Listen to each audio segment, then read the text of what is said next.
বিয়ের 1 মাসের মাথায় আমি অর্ধ পাগল হয়ে আমার বাবার হাত ধরে শ্বশুর বাড়ি থেকে বেরিয়ে এসেছি।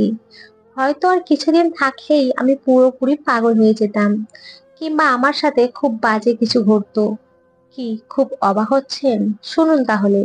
আমি নবনীতা। আমরা 5 ভাই বোন। আমি মা বাবার মেজো মেয়ে।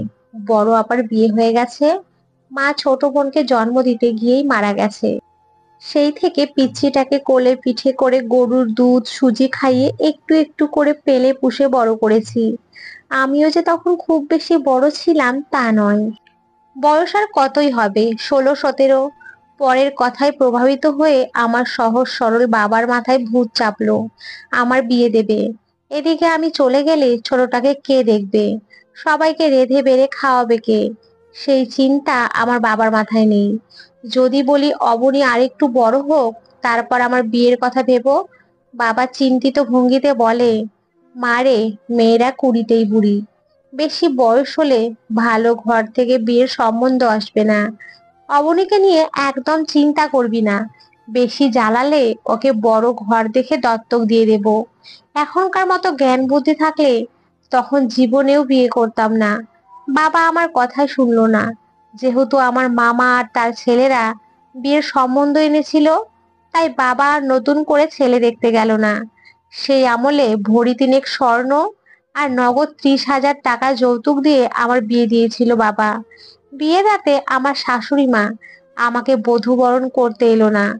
ভেবেছিলাম আমাকে দেখে তার পছন্দ হয়নি। পরে জেনেছি এর পেছনে অন্য কোনো কারণ ছিল।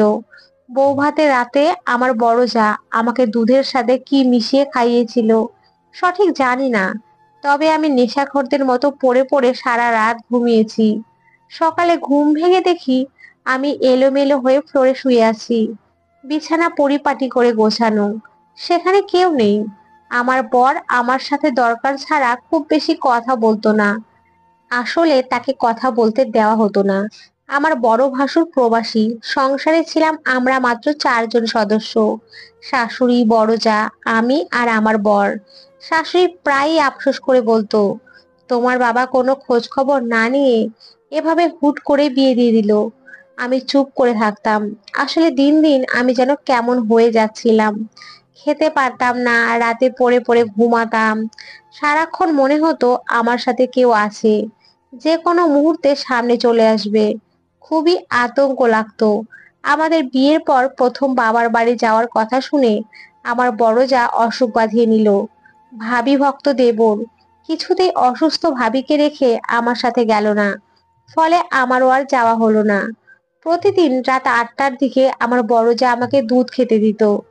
একদিন কেন জানি খেতে ইচ্ছেই করলো না। বাড়িতে পোষা বিড়াল ছিল, তাকে দিয়ে দিলাম। সে সোনা মুখ করে খেয়ে নিল। আমি দুধ না খেয়ে ঘুমিয়ে গেলাম। গভীর রাতে মনে হলো আমাকে কে জানি বিছানা থেকে ধাক্কা মেরে ফেলে দিল। আমি প্রচুর ভয় পেয়ে গেলাম। ভয়ে রীতিমতো কাঁপছি।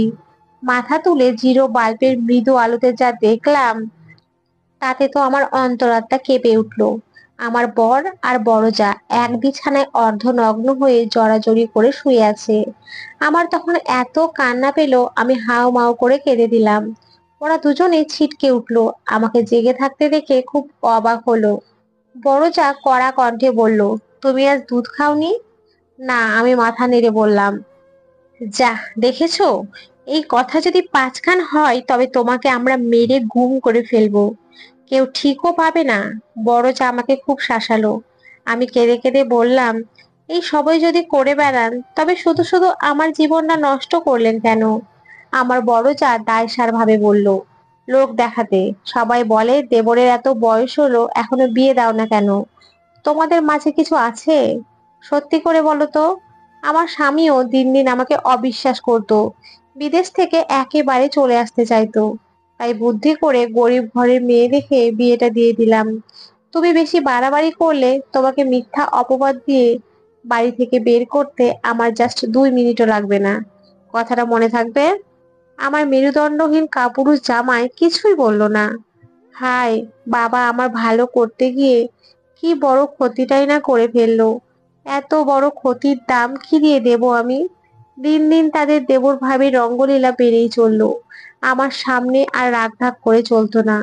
ওপেন সিক্রেট হয়ে গেল। অন্যদিকে আমি একদম পরাধীন জীবন যাপন করছিলাম। আমি নিজে থেকে কাউকে ফোন করতে পারতাম না। বাবা ফোন দিলে ফোনের স্পিকার বাড়িয়ে দিয়ে আমার বড় যা গোয়েন্দার মতো আমার পাশে দাঁড়িয়ে থাকতো। শাশুড়ি মা আমার কাছে এসে বসলে সেও পিছু পিছু চলে আসতো। আসলে আমার শাশুড়ি মার বয়সের ভারে নুয়ে পড়েছিল। ইচ্ছে থাকলেও প্রতিবাদ করার কোনো মানসিক জোর ছিল না, তাই সব দেখেও চুপচাপ থাকতো। আপনারাই বলুন তো, একটা মেয়ে ঘরের মেঝেতে শুয়ে আছে, মেয়েটার স্বামী তার বড় ভাবির সাথে সেই ঘরের বিছানায় আদিম উত্তেজনায় ব্যস্ত। মেয়েটা দেখছে, অনুভব করছে, কিন্তু প্রতিবাদ করার কোনো ভাষা নেই, শুধু চোখের জল ফেলা ছাড়া। কতক্ষণ মেয়েটার মাথা ঠিক থাকবে, মস্তিষ্ক সুস্থভাবে কাজ করবে? সেই মেয়েটারও করেনি, জানেন। সারাক্ষণ বিড়বিড় করে তার বাবার সাথে বোনেদের সাথে একা একাই কথা বলতো, হাসতো কাঁদতো। দিন দিন মেয়েটার মানসিক সমস্যা বেড়েই যাচ্ছিল। অতিরিক্ত চিন্তায় না খেতে খেতে দুর্বল হয়ে পড়েছিল। মেয়েটার বাবা একদিন কাউকে না জানিয়ে দেখতে এসে তার হাসি খুশি প্রাণবন্ত মেয়েটার এই রূপ দেখে কেঁদে দিল। মাথায় হাত বুলিয়ে বলল, মারে, তোর এই অবস্থা কেন? বড় যা গলাবাজি করে মেয়েটার বাবাকে এক গাদা তিক্ত কথা শুনিয়ে দিল। একটা পাগল ছাগলকে আমার দেবরের গলায় ঝুলিয়ে দিয়েছেন। আপনাদের সবার নামে কেস দিব আমরা। হয় মেয়েকে লোক জানাজানি হওয়ার আগে এক কাপড়ে নিয়ে যাবেন, আর না হয় বাকি কথা থানায় গিয়ে হবে। আমার অশিক্ষিত সহজ সরল বাবা কোনো ঝুট ঝামেলায় না জড়িয়ে নীরবে তাদের কথা মেনে নিল। যে পায়ে গিয়েছিল সেই পায়েই আমাকে নিয়ে চলে এলো। আমার না তখন মানসিক বোধশক্তির লোপ পেয়েছিল। সারাক্ষণ আমার ছোট বোনকে বুকের মাঝে জড়িয়ে ধরে ঘরের দরজা আটকে চুপচাপ বসে থাকতাম। সবাই খুব ভয় পেত, ভাবতো গলা টিপে মেরেই ফেলবো নাকি।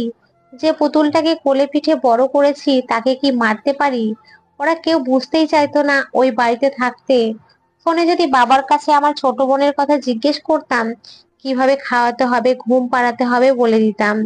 ফোন রাখার পর আমার যা চিবিয়ে চিবিয়ে বলতো, মনে হয় ওর নিজের পেটের মেয়ে। মার ঢং দেখে বাঁচি না।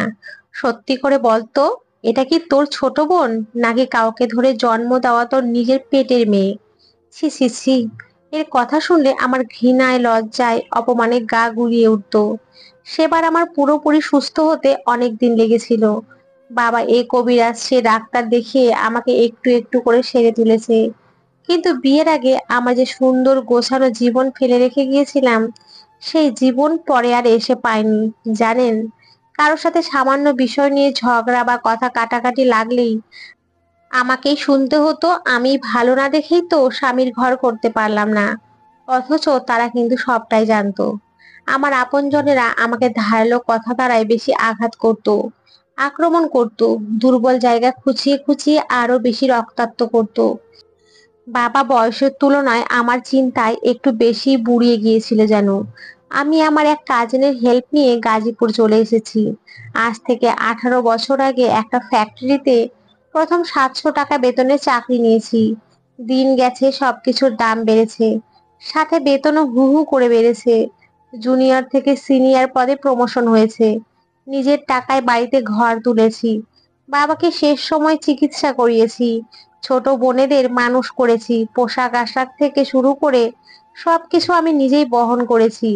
পড়াশোনা শিখিয়েছি, ভালো ঘরে বিয়ে দিয়েছি। এক সময় যারা আমাকে দেখে নাক সিটকাতো, আজ তারাই গর্ব করে বলে, আমার 10টা 5টা মেয়ের দরকার নেই, নবনীর মতো একটা আদর্শ মেয়ে হলেই চলবে। আমার কাজের জায়গায় সবাই আমাকে খুব সম্মান দিয়ে বড় আপু ডেকে কথা বলে।